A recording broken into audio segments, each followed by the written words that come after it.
Isa-isa nang naglalabas ng sama ng loob ang ilang jeepney operators at drivers na nagpa-consolidate dahil matagal na raw silang hindi nakatatanggap ng kita mula sa kanilang units. Sagot naman ng isang mambabatas, tila trap ito ng gobyerno. Gayunpaman, hirit ng isang kongresista, payagan pang makabiyahe ang mga unconsolidated jeepney units at baka sakaling gumanda pa ang tingin ng mga driver at operators sa programang modernization ng gobyerno. Si Ace Cruz may balitang A to Z. Mga every 10 to 15 minutes siya po ay umalis. Pero bakit po? Napakaliit po ng aming binibigyan ng operators benefits. Kung kailan po lumaki ang aming sasakyan na 24, minsan 25. Hindi na naitago ng modern jeepney operator na si Aurea ang galit niya sa kinabibilangang kooperatiba. Hindi raw kasi naibibigay ang benepisyo na para sa kanila mula nang sumali ito sa PLV Modernization Program. Di tulad noon, I was receiving 5,000 pesos boundary a day. Pero ngayon ano po ang nangyari? Kahit 5 wala po akong na-receive sa aming kooperatiba.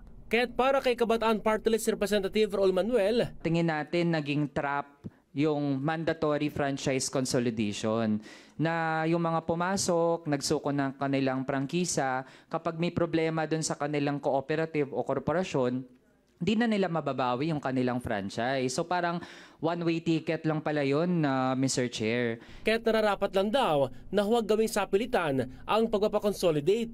Yung mga nag-consolidate pero kumaharap sa iba't ibang mga problema, dapat bigyan sila ng paraan. Paano sila makalabas, no? Kasi parang bondage yan eh. Pero ayon sa LTFRB, kung before April 30, pwede kang kumalas at sumama ka sa ibang kooperatiba.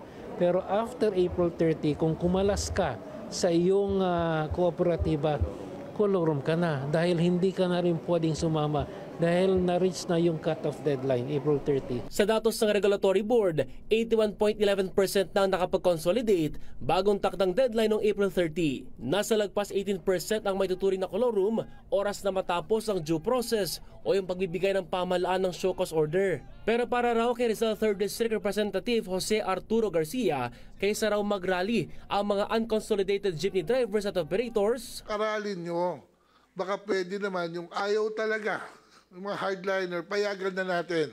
At the long run, in 3, 6 months o 1 year, ma-appreciate nila na mas maganda pala yung kooperatiba, mas umaasenso yung kabilang grupo, sasali na ako. Perhaps in the next session po ng Congress, we can come up now with our recommendation doon sa proposal ni Congressman Garcia. Ayon sa Manibela, may ilang units na ito na modernize. Hinihingi na lang ng ilang kongresista ang listahan at itsura nito para ipagkumpara sa national standard. Para sa Balitang A to Z, Ace Cruz.